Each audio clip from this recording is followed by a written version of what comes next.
Hello, पिछली video में हम लोगों ने कपास की खेती के बारे में पढ़ा था। इसमें हम पढ़ेंगे सनी। सनी की रेसे और हरी खाद दोनों के लिए उगाई जाती है। सनी का वैज्ञानिक नाम है फ्रूटिलिया जुन्सिया। सनी का कुल है लेग्नेसी। सनी का मूल स्थान भारत माना जाता है। सनी की खेती के लिए हरी खाद के लिए उगाए जाते हैं, दाने के लिए उगाया जाता है, ठीक है, और रेसे के लिए उगाया जाता है। सनी की बीज दर है 40 से 45 किलोग्राम प्रति हेक्टेयर। सनी की बीज दर कितनी है? 40 से 45 किलोग्राम प्रति हेक्टेयर। इसकी सीड रेट रखते हैं, ठीक है। अब बात करते हैं रेसे के लिए सनी की कटाई कब करते हैं। तो रेसे के लिए या रेसे के उद्देश्य के लिए हम लोग सनी की कटाई 50 से 60 दिन बाद फूल आने से पहले या फूल आने पर कर लेते हैं, ठीक है।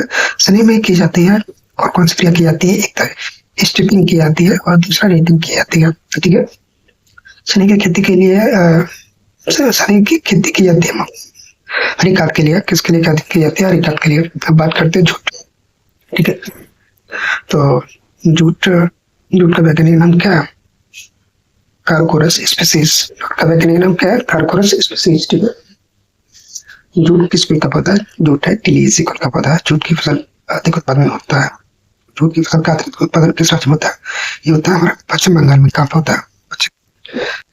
जूट का वैज्ञानिक कार्कोरस स्पीसीज है। जूट का कुल कौन सा? टिलियेसी, ठीक है। सफेद जूट को कहते हैं कार्कोरस कैप्सुलेरिस।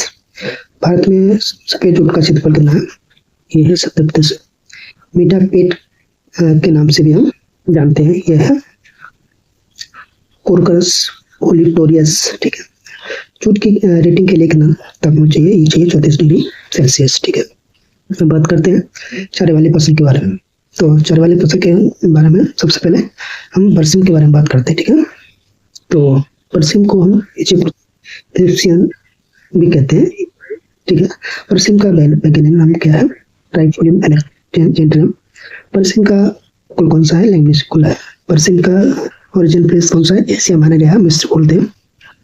चारे वाली फसलों का इसे राजा भी बोलते हैं बरसिम को। बरसिम को उगाया जाता है किस सीजन में? रबी सीजन में उगाया जाता है। बरसिम से क्या बनाया जाता है? इससे हे बनाया जाता है। क्या बनाया जाता है? हे। बरसिम में फ्रूट प्रोटीन कितनी है? 15 से 20% इसमें फ्रूट प्रोटीन है, ठीक है। बरसिम में या बरसिम की पत्तियों में शुष्क आहार के आधार पर प्रोटीन कितनी परसेंट पाई जाती है?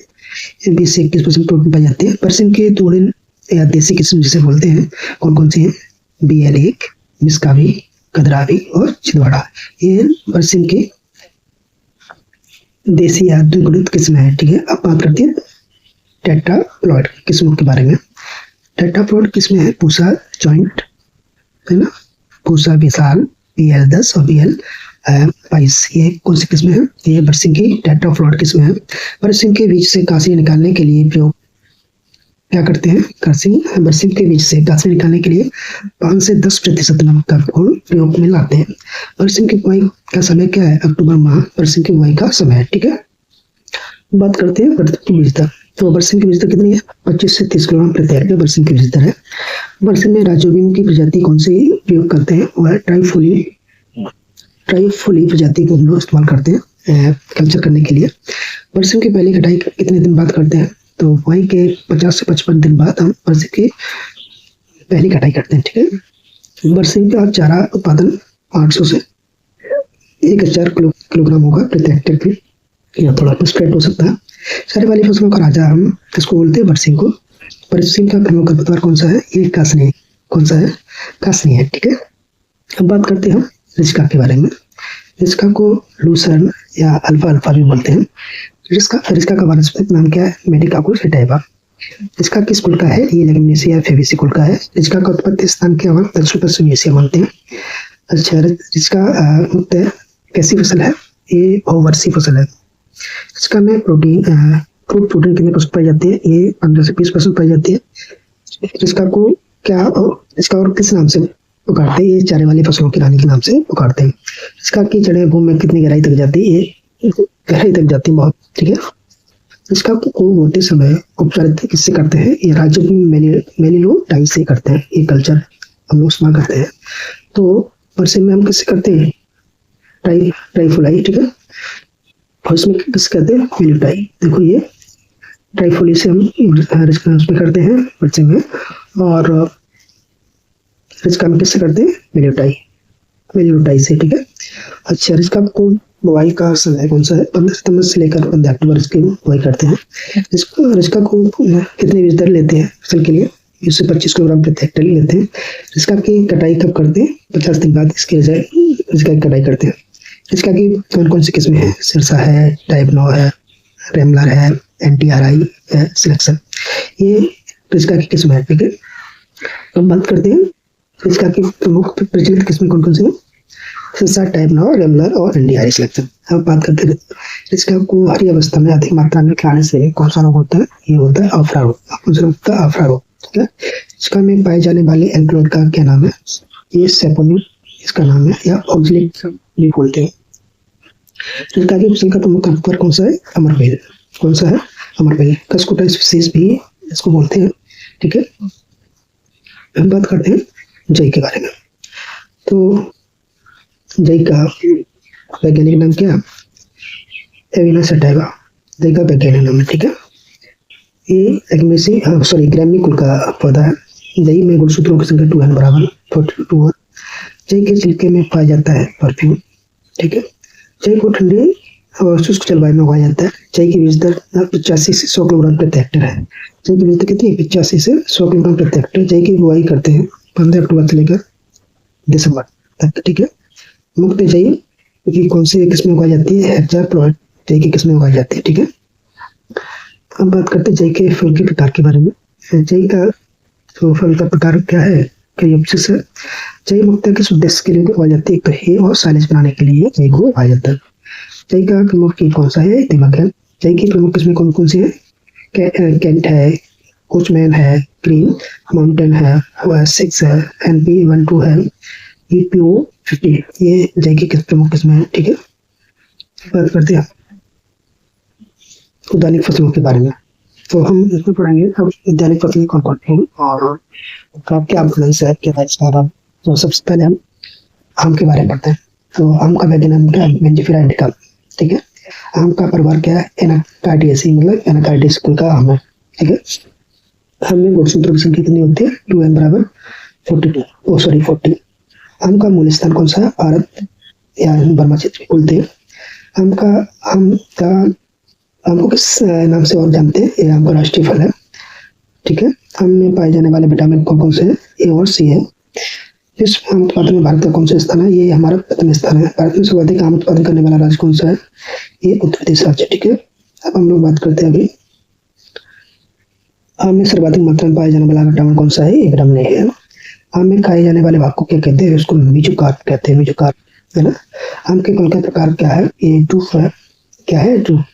आम के पुष्प क्रम को क्या बोलते हैं, तो ये पेनिकल बोलते हैं, ठीक है। क्या बोलते हैं, पेनिकल बोलते हैं, ठीक है।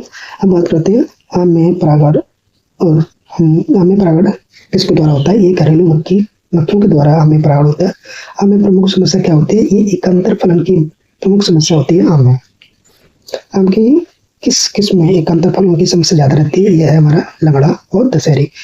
लंगड़ा और दशहरी में एकांतर फलन की बहुत ज्यादा समस्या रहती है। आम में एकांतर फलन को ऐसे नियंत्रण किया जा सकता है, पाइटार हार्मोन्स का उपयोग करने से आम में एकांतर फलन की समस्या को कंट्रोल कर सकते हैं, ठीक है। बात करते हैं आम में निरंतर फल देने वाली किस्में कौन कौन सी है, ये है आम्रपाली, मल्लिका, सिंधु और नीलम और तोतापुरी, ये आम की निरंतर फल देने वाली किस्में हैं। आम की सबसे मीठी किस्म कौन सी है, चौसा। कौन सी है, चौसा। आम की बीज रहती किस्म कौन सी है, सिंधु है।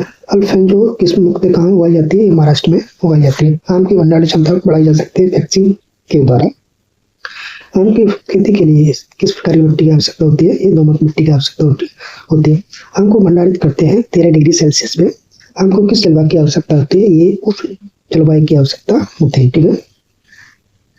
अब बात करते हैं आगे आम में जब पुष्प आते हैं तो किस माह में आते हैं, फरवरी माह में पुष्प आते हैं। उत्तरी भारत की प्रचलित किस्म कौन सी है, ये चौसा है। उत्तरी भारत की अगेती किस्म कौन सी है, बॉम्बे ग्रीन है। गुजरात की अगेती किस्म कौन सी है, केसर है। उत्तर भारत में मध्यम पकने वाली किस्म कौन सी, दशहरी। अच्छा, सबसे अधिक TSS किस किस्म में पाए जाते हैं, kbl में पाया जाता है। ये 4.8 बिट्स के लगभग पाया जाता है। आम में फुदकी के बाद दूसरे नंबर का हानिकारक कीट कौन सा? लीवर। तो भारत में सबसे प्रसिद्ध किस्म कौन सी है? दशहरी है। आम के बगीचों की व्यवसायिक तौर पर जो है प्रसारण करते हैं ये बानियर और एपिकॉर्डियल या ग्राफ्टिंग बोलते हैं। इसके द्वारा इसका प्रसारण किया जाता है। ठीक है। आम में पौधे से पौधे की दूरी जो रखते हैं वो कितनी है? 10 मीटर है। 10 × 10 मीटर की दूरी पर रखते हैं। आम के बगीचों के लिए होने कितने कौन से हैं? ये आम्रपाली है। आम्रपाली किस्म में गड्ढों की दूरी कितनी रखते हैं? 2.2 से 2.2 से 2.2 मीटर रखते हैं इसकी। ये आम्रपाली किस्मों की डिस्टेंस है बड़ी स्मॉल। विटामिन ए की मात्रा सर्वाधिक किस किस्म में पाई जाती है? मटका में पाई जाती है। आम की नई किस्म कौन सा साइज होता है? लखनऊ से विकसित किस्म कौन सी है? अंबिका, है ना। लखनऊ विकसित किस्म कौन सी है? अंबिका। भारत की कौन कौन सी किस्में हैं जो प्रचलित हैं? ये है लंगड़ा है, चौसा है, पोमेग्रीन है, केसर है आदि। ये उत्तरी भारत की किस्में हैं। निरंतर फल देने वाली किस्में कौन कौन है? बैगनपल्ली, तोतापुरी और नीलम निरंतर फल देने वाली किस्में। आम का फल क्लाइमेटिक फल होता है। आम की फसल के लिए पीएच मान चाहिए 6.5 से 7.5 चाहिए। आम वाली किस्म के पौधों की प्रति हेक्टेयर आवश्यकता कितनी होती है? ये 1600 होती है। आम में प्रजनन को कैजिंग तकनीक प्रथम बार किसने की थी? आम में प्रजनन की कैजिंग तकनीक का प्रथम बार प्रयोग किसने किया था? RN सिंह ने। किसने किया? डॉक्टर RN सिंह ने इसका तकनीक का प्रयोग किया था पहली बार। अच्छा, आम में ठोस पदार्थ की मात्रा होती है 20% के लगभग। आम में नियमित फल बहुरूढ़ी है। बहुरूढ़ी दक्षिण भारत में होता है। निर्यात के लिए आम की सबसे अच्छी किस्म मानी जाती है वो है अल्फांसो। निर्यात के लिए सबसे अच्छी किस्म मानी जाती है अल्फांसो। आम की सीख पकड़ने वाली किस्म कौन सी है? पोमेग्रीन। आम की सीख पकड़ने वाली किस्म कौन सी? पोमेग्रीन। आम में गोबर की खाद देने का सही समय दिसंबर माह। इनमें गोबर का खाद देने का सही समय दिसंबर माह। आम में NPK देने का सही समय जनवरी माह। आम में NPK देने का सही समय जनवरी माह। आम को कहा जाता है फलों का राजा। आम को क्या कहा जाता है? फलों का राजा। आम वाली किस्म किनका क्रॉस है? आम वाली किस्म में दशहरी और नीलम का क्रॉस है। इसका क्रॉस है। कभी पूछ लेता है कि आम वाली किस्म किनका क्रॉस है, तो ये दशहरी और नीलम का क्रॉस है। ठीक है। अब बात करते हैं आम में छाछर के प्रतिनिधि किस्म कौन सी है? ये लाल संतरी है। मैंगो माल फॉर्मेशन का नियंत्रण हम कैसे कर सकते हैं? तो अक्टूबर के दूसरे सप्ताह में 100 ppm का NAA का छिड़काव करते हैं। आम के प्रमुख कीट कौन से हैं? मिलीबग, आम का फुदका, ये 2 प्रमुख कीट है। आम का फुदका का वैज्ञानिक नाम क्या है? एमरीडोडस एट किनसोनी का IIT कॉप्सिस है। ठीक है। आम के मिलीबग का वैज्ञानिक नाम क्या है? रोसिका मैंगिफेरा, है ना। रोसिका मैंगिफेरा। आम की मिलीबग का वैज्ञानिक नाम है। आम की मिलीबग प्रबंधन कैसे करते हैं? निम्न जमीन से पेड़ पर नहीं चढ़ने देते, इसलिए तने पर 30 सेंटीमीटर ऊंचाई पर रीस या पॉलीथीन एल्काथीन की पट्टी को बांधते हैं। ठीक है। बात करते हैं आम की फल मक्खी का वैज्ञानिक नाम क्या है? बैक्टोसेरा डोर्सेलिस। बैक्टोसेरा डोर्सेलिस। आम की फसल के अन्नकीट है मैंगो स्टोन वीविल तना छेदक। आम की जो व्याधि है पाउडर मिल्ड्यू, इसका कारक है ओडियम मेंजिफेरी कवक। आम की पाउडर मिल्ड्यू की रोकथाम करते हैं केरातिन पाउडर से 0.1%। आम की पाउडर मिल्ड्यू की रोकथाम केरातिन पाउडर का इस्तेमाल करके 0.1%।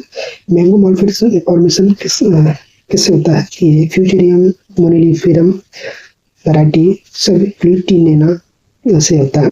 ये माइट से भी ये होता है। अकेरिया मेंजिफेरा फेरी, है ना। इससे मॉल फॉर्मेशन होता है। मैंगो मॉल फॉर्मेशन की रोकथाम कैसे करते हैं? काट छाट या प्रूनिंग करके हम उसकी कंट्रोल कर सकते हैं। ठीक है। अब बात करते हैं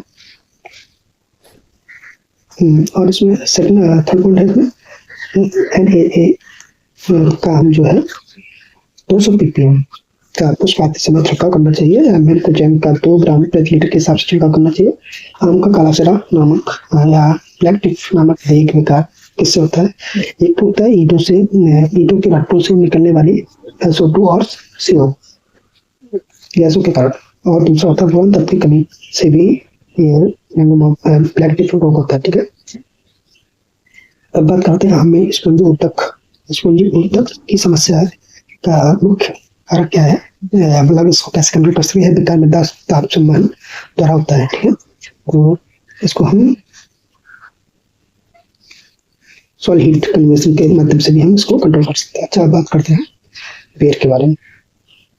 ठीक है, तो बेर का वनस्पति नाम क्या है? जिजिपस मॉरिसियाना है ना, जिजिपस मॉरिसियाना इसका बॉटनिकल नाम है। बेर को गरीब का सेब कहा जाता है। ठीक है, बेर को क्या कहा जाता है? गरीब का सेब कहा जाता है। ये शुष्क फलों का राजा भी कहा जाता है। बेर के फल को जूट कहते हैं, है ना। बेर का खाए जाने का पेरिकाल्प होता है। भारत में बेर का सबसे बड़ा उत्पादक राज्य मध्य प्रदेश है। बेर के पौधों पर कीट पाए जाते हैं, लाख के कीट पाए जाते हैं। किसके कीट पाए जाते हैं? लाख के कीट पाए जाते हैं। ठीक है, हम बात करते हैं आगे। बेर के पौधे के लिए उपयुक्त जलवायु कौन सी होती है? शुष्क गर्म जलवायु होती है। बेर में प्रबंधन किन क्रियाओं के द्वारा किया जाता है? ये रिंग बटन और टी बटन के द्वारा बेर में प्रबंधन किया जाता है। बेर में प्रूनिंग की जाती है, भारी प्रूनिंग की जाती है। बेर में प्रूनिंग का समय कौन सा है? अप्रैल से मई महीने। ठीक है, बेर के बीज कौन सी इलायची? ये इलायची बीज रहित किस्म है, इसमें बीज नहीं पाया जाता। बेर की नई किस्म कौन सी है? कोमाकीर्ति। बेर की नई किस्म कौन सी है? कोमाकीर्ति। बेर की लवड़ी प्रतिरोधी किस्म कौन सी? घोला। ठीक है, कौन सी है? घोला किस्म है बेर की लवड़ी प्रतिरोधी किस्म। बात करते हैं बेर की राजस्थान से जन्मी किस्म उबरान या काटा के नाम से भी जानते हैं। बेर की ऐसी किस्म जो फल मक्खी के प्रतिरोधी है, ये कत्था है ना, ये कत्था किस्म है जो बेर की फल मक्खी के प्रतिरोधी है। उपोष्ण जलवायु के लिए बेर की प्रमुख किस्म कौन सी है? मेहरून। उपोष्ण जलवायु के लिए बेर की प्रमुख किस्म है। बेर के गड्ढों की परस्पर दूरी रखी जाती है 6 मीटर। बेर के गड्ढों की परस्पर दूरी रखी जाती है 6 मीटर। बेर की फसल का प्रमुख कीट कौन सा है? फल मक्खी। बेर की फसल का प्रमुख कीट क्या है? फल मक्खी।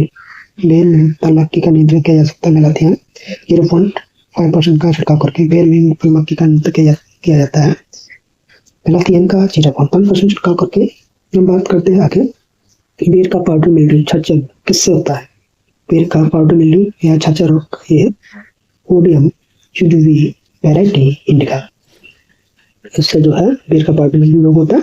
बेर का पाउडर मिल्ड्यू रोग को कैसे नियंत्रण कर सकते हैं? तो केरातिन 0.2% का छिड़काव करके हम इसको कंट्रोल कर सकते हैं। ठीक है, अब बात करते हैं पपीते के बारे में। तो पपीते का वनस्पति नाम क्या है? कैरका पपाया। पिता का कुल कौन सा है? कैरिकेसी कुल है। पपीते का जन्म स्थल माना जाता है उष्ण अमेरिका क्या या मैक्सिको। पपीते का जन्म स्थल क्या है? उष्ण अमेरिका या मैक्सिको। पपीते के फल की प्रकार को क्या बोलते हैं? पेरे बोलते हैं। पपीते में खाए जाने वाले को क्या बोलते हैं? विडुकार बोलते हैं। पपीते में परागण कैसा होता है? ये पर परागण होता है। ठीक है, शुद्ध पर परागण होता है। पपीते से उत्पादन किन परिस्थितियों में नहीं लिया जाता या नहीं किया जा सकता? ये पाले वाले तो जलावन की स्थिति में हम पपीते के उत्पादन नहीं ले सकते। ठीक है, अच्छा, पपीता किस जलवायु का पौधा है? ये उष्णकटिबंधीय जलवायु का पौधा है। पपीते के कच्चे फल में निकलने वाले पदार्थ या दूध को हम किस नाम से जानते हैं? पपेन के नाम से जानते हैं। पपेन का प्रयोग किया जाता है पेट के रोगों के निदान करने के लिए। पपीते में पीले रंग का कारण क्या है? कैरकाजेंथिन है। पपीते में पीले रंग का कारण क्या है? कैरकाजेंथिन है। पपीता पौधा है एक लिंगी पौधा डायोसियस। पपीते में मादा और नर पौधों का अनुपात रखते हैं 10:1। पपीते में मादा और नर का जो अनुपात रखते हैं 10:1। ठीक है, हम बात करते हैं आगे पपीते में फूल आने का समय क्या है? मई से सितंबर। क्या है? मई से सितंबर। पपीते के लिए मृदा दोमट मृदा। पपीते के प्रचलित किस्में कौन कौन से? डायोसियस में केवल मादा पौधे आते हैं। Pusa Delicious, Pusa Majesty, Taiwan, Coorg Honey Dew और CO3 Taiwan, Surya, Sunrise, Solo, Red Lady है ना। इनके ये हमारे काइनोडाइनिशियस किस्में हैं, जिसमें कौन कौन सी है? Pusa Delicious, Pusa Majesty Taiwan, गोरकानी टीयू, CO3 Taiwan, Surya Sunrise, Solo Red Lady. ये हमारी पपीते की किस्में हैं। पपीते की गूदे वाली किस्म कौन सी है? ताइवान है। कौन सी है? ताइवान है। पपीते की ग्रेप भटका के लिए उपयुक्त किस्म कौन सी है? पूसा नन्मा, जिसकी पौधे से पौधे दूरी कितने रखते हैं? 1.25 मीटर इसकी पौधे से पौधे दूर रखते हैं। पपीते का प्रबंधन किसके द्वारा किया जाता है? बीज को द्वारा किया जाता है। किसको द्वारा किया जाता है? बीज को द्वारा किया जाता है। ठीक है। अब बात करें पपीते का डायोसिस किस्मों के लिए दूसरा क्रिया रखते हैं। 300 प्रति हेक्टेयर के हिसाब से हम पपीते के डायोसिस किस्म के लिए बीज रखते हैं। पपीते की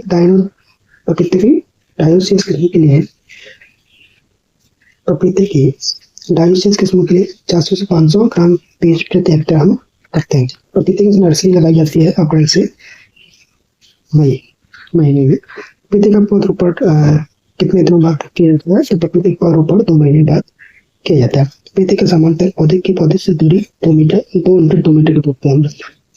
ठीक है। पपीते की विदेशी किस्म कौन सी है? एडलेट। पपीते की विदेशी किस्म। पपीते के प्रमुख रोग कौन कौन से?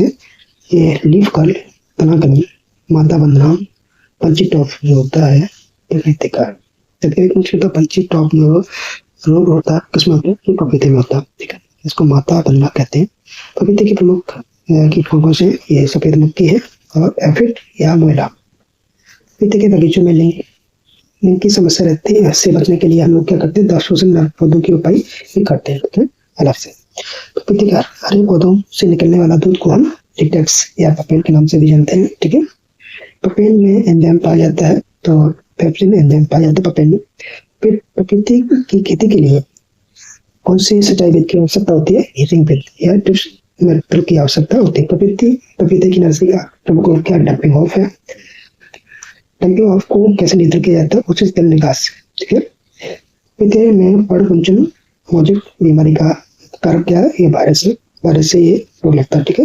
ये वही पूछ था, पर्ण मौजिक बीमारी पपीते के किसके कारण लगती है? ये वायरस के द्वारा लगती है। ठीक है। आगे बात करते हैं पर्ण मौजिक रोग का वाहक क्या है? तो इसकी वाहक जो है सफेद मक्खी। क्या है? सफेद मक्खी। ठीक है।